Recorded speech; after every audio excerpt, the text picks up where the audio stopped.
পৃথিবীর তৃতীয় বৃহত্তম দ্বীপ হল বোর্নিও। রহস্যে ঘেরা এই দ্বীপের বিশাল রেইন ফরেস্টের পুরোটা জুড়ে যেন রহস্যের আনাগোনা। বোর্নিও রেইন ফরেস্ট প্রায় 4,27,500 বর্গ কিলোমিটার এলাকা জুড়ে বিস্তৃত।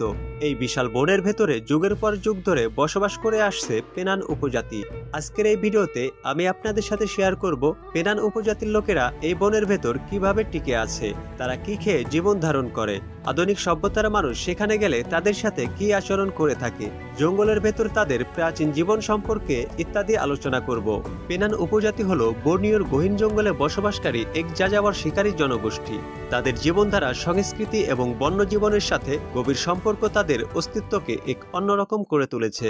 তারা তীরের মাথায় বিষ লাগিয়ে বোল পাইপে ফু দিয়ে শিকার করে থাকে। বিষ তৈরি করার জন্য তারা কয়েকটি গাছের আঠা ব্যবহার করে থাকে, যেমন ইউপাস, আন্ত, ইপো, মেরপাতি ইত্যাদি। একজন পেনান মানুষ ইপো গাছ থেকে আঠা সংগ্রহ করছে।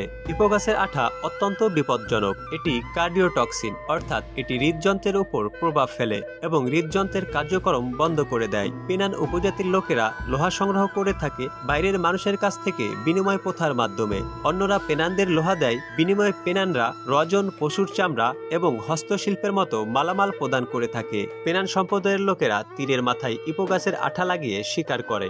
এই গাছের আঠা এতটাই বিষাক্ত যে রক্তে গেলে যে কেউ কিছুক্ষণের মধ্যে মারা যেতে পারে। গাছগুলো 130 ফুট পর্যন্ত লম্বা হয়ে থাকে। আঠা সংগ্রহের পর পাতার তৈরি পাত্রে রেখে আগুনের শিখা থেকে কিছুটা দূরে বেশ কিছু সময় ধরে উত্তপ্ত করা হয়। এক সময়ে বিষাক্ত আঠা গাঢ় কালো বর্ণ ধারণ করে। এরপরে এই বিষ সুচালো কাঠের মাথায় লেপে দেওয়া হয়, অতঃপর আগুনের তাপে শুকানো হয়। এখন এটি ব্যবহারের জন্য প্রস্তুত। ইপো গাছের আঠার বিষ তীরের মাধ্যমে শিকারের মাংসে প্রবেশ করলেও সাধারণত শিকারের মাংস নষ্ট হয়ে যায় না বা ভক্ষণযোগ্যতাকে কমায় না। পেনান সহ অন্যান্য আদিবাসী সম্প্রদায় যারা এই বিষাক্ত আঠা ব্যবহার করে শিকার করে, তারা তাদের শিকারের মাংস খেয়ে থাকে। পেনানরা তাদের প্রথাগত জীবনধারায় বিভিন্ন ধরনের বন্য প্রাণী শিকার করে থাকে। তাদের শিকারের প্রধান লক্ষ্য হল খাদ্য সংগ্রহ করা এবং জীবিকা নির্বাহ করা।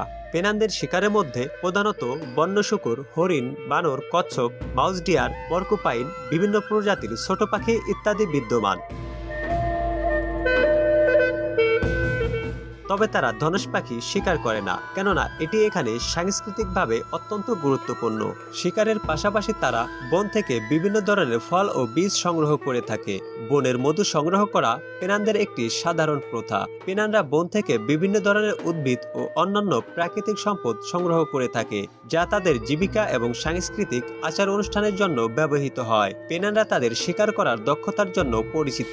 তারা বিশেষ ধরনের তীর ও বোলপাইপ ব্যবহার করে, যা ইপো গাছের আঠা দিয়ে বিষাক্ত করা হয়। এই পদ্ধতিতে তাদের শিকারকে দ্রুত অবাস করে দেয়, যা তাদের শিকার প্রক্রিয়াকে আরো বেশি কার্যকরী করে তোলে। বর্তমানে বন নিধন ও মানুষের আনাগোনার কারণে শিকারের তেমন একটা দেখা পাওয়া যায় না। দিনের বেলাতে শিকারীরা সতর্ক অবস্থায় থাকে অথবা লুকিয়ে থাকে। শিকারের সময়ে এখানে এমন কিছু প্রাণী দেখা যায় যা হয়তো ইতিপূর্বে অনেকেই দেখেননি। বনের ভেতর দিয়ে প্রবাহিত নদীগুলো বেশ পরিষ্কার। এসব নদীতে আপনি কোনো দূষণ খুঁজে পাবেন না। নদীগুলো থেকে পেনানরা মাছ শিকার করে থাকে। মাছ ধরতে তারা নিজেদের বানানো তীর এবং বিশেষ ধরনের বন্দুক ব্যবহার করে থাকে। বড়শি দিয়েও এখানে মাছ ধরা যায়। এসব জায়গাতে মাছের পরিমাণ অনেকটাই বেশি। বড়শিতে একটি মাছ পাওয়ার জন্য মোটামুটি 3 সেকেন্ডের মতো সময় অপেক্ষা করতে হয়। পেনান জনসংখ্যার একটি উল্লেখযোগ্য অংশ তাদের ঐতিহ্যবাহী জীবনধারা ছেড়ে দিয়ে শহর ও গ্রামে বসবাস করতে শুরু করেছে।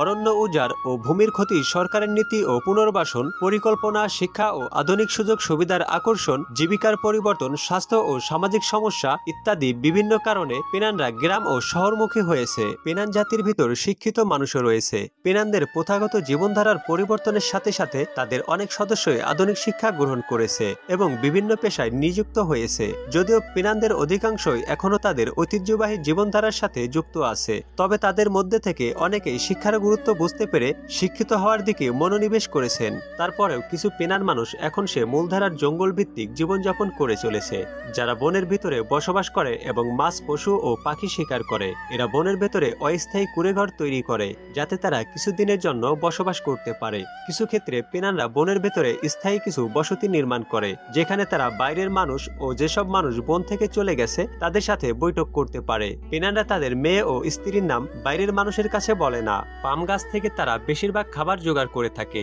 পাম গাছের কাণ্ড থেকে তারা এক ধরনের শ্যাওলা সংগ্রহ করে, যা আগুন জ্বালাতে কাজে লাগে। পাম গাছের অন্তর্দেশ থেকে এক ধরনের পুষ্টিকর ও অপচনশীল আঠা তৈরি করা হয়। কাণ্ডের ভেতরের অংশকে পেনানরা কাঁচাও খেয়ে থাকে।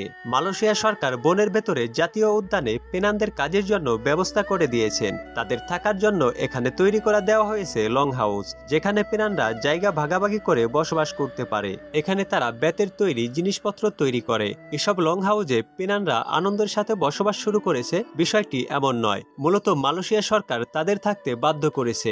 এখনো অনেক প্রাচীন পেনান তাদের পূর্বে জঙ্গলে কাটানো রোমাঞ্চকর জীবনকে ভুলতে পারেননি। তাদের স্মৃতিতে এখনো উকি দেয় সে সময়কার ঘন বন, যার কারণে তারা ঠিকমতো আকাশ দেখতে পেত না। আর এই কারণে তারা তখন দিন ও মাসের হিসাব রাখতে পারত না। পেনানরা গাছের বাকল দিয়ে পোশাক বানাতে পারে। এর জন্য প্রথমে তারা গাছ সংগ্রহ করে। এই লোকটি পোশাক বানানোর জন্য বেরিকন গাছের কাণ্ডকে বেছে নিয়েছে। কাণ্ড কাটার পর পিটিয়ে পিটিয়ে বাকলকে আলাদা করা হয়, এরপর আরো পেটাতে হয়, যার কারণে এটি অনেক নরম হয়ে যায়। এভাবে তারা তাদের ঐতিহ্যবাহী পোশাক তৈরি করে নেয়, যদিও তারা এখন কাপড়ের তৈরি পোশাক পরিধান করে। বর্নিওর জঙ্গলে প্রচুর পরিমাণে সাপ রয়েছে, যার ভেতর অনেকগুলি বিষধর। পেনানরা সাপের কামড়ের চিকিৎসায় এই গাছের পাতা ব্যবহার করে থাকে। পেনানদের ভেতর বানর প্রতিপালনের বিষয়টি লক্ষ্য করা যায়, কেননা এইসব বানরগুলো কোনো বিপদ টের পেলে পেনানদেরকে জানিয়ে দেয়। জঙ্গলের ভেতর তারা কুঁড়েঘর বানাতে পারে মোটামুটি 1 ঘন্টা সময় ব্যয় করে। ঘর বানাতে তারা এমন জায়গা পছন্দ করে যেখানে মশা কম, জায়গাটা কিছুটা উঁচু এবং আশেপাশে কোনো পচনশীল গাছ নেই। ঘর বানানোর জন্য যাবতীয় উপকরণ এই বন থেকে পাওয়া যায়, তাই কোনো রকম টাকা পয়সা এখানে খরচ করতে হয় না। এই জঙ্গলে প্রায় প্রতিদিনই বৃষ্টি নামে, তাই তারা সহজেই দহনযোগ্য কাঠ কেটে আগুনে শুকিয়ে রাখে। খাবার খাওয়ার জন্য তারা এক ধরনের কাঠি ব্যবহার করে থাকে, যা খুব সহজে ও দ্রুত তৈরি করা যায়। পেনানরা জঙ্গলে আগুন জ্বালাতে প্রাচীনকালের মতো পাথর ব্যবহার করে থাকে। ছুরি দিয়ে পাথরে আঘাত করার পরে আগুনের স্ফুলিঙ্গ শ্যাওলার উপরে পড়ে এবং আগুনের সৃষ্টি করে। রাতে আলো পেতে তারা গাছের লতার তৈরি মোমবাতি ব্যবহার করে এবং এই মোমবাতি প্রায় 1 ঘন্টা আলো দিতে পারে। পেনানরা শিকার করতে বুলো পাইপ ব্যবহার করে, যা তৈরি করা হয় আয়রন উড দিয়ে। এই বুলো পাইপ বানানো বেশ জটিল ও সময় সাপেক্ষ একটি কাজ। বুলো পাইপগুলি ব্যবহার করে মোটামুটি 100 ফুট দূর পর্যন্ত নিশানা লাগানো সম্ভব। শিকারে তাদের প্রথম পছন্দ বন্য শুকর হলেও তা এখন তেমন একটা আর পাওয়া যায় না, তাই পেনানরা বাধ্য হয়ে পাখি বা এই ধরনের ছোটখাটো শিকার করে থাকে। বিষ ব্যবহার করার কারণে এই ছোট শিকারগুলো খুব তাড়াতাড়ি মারা যায়। পেনানদের বাচ্চারা সহ বিভিন্ন বয়সের পেনান মানুষ রাতের বেলা সবাই একত্রিত হয়ে টেলিভিশন দেখে। জঙ্গলের উদ্ভিদ, এখানকার আবহাওয়া, পরিবেশের প্রতি তাদের মমত্ববোধ, বনের ভেতরের জীবন, এখানে সৃষ্ট সমস্যা এবং সেসবের সমাধানের জ্ঞান পেনানদের কাছ থেকে নিয়ে উপকৃত হওয়া যেতে পারে। হয়তো পৃথিবীর মানুষ পেনানদের কাছ থেকে এসব বিষয় জানার জন্য একদিন আগ্রহ দেখাবে, কিন্তু হয়তো দেখা যাবে সেদিন আর অবশিষ্ট কোনো পেনান পরিবার আর জঙ্গলের মধ্যে নেই।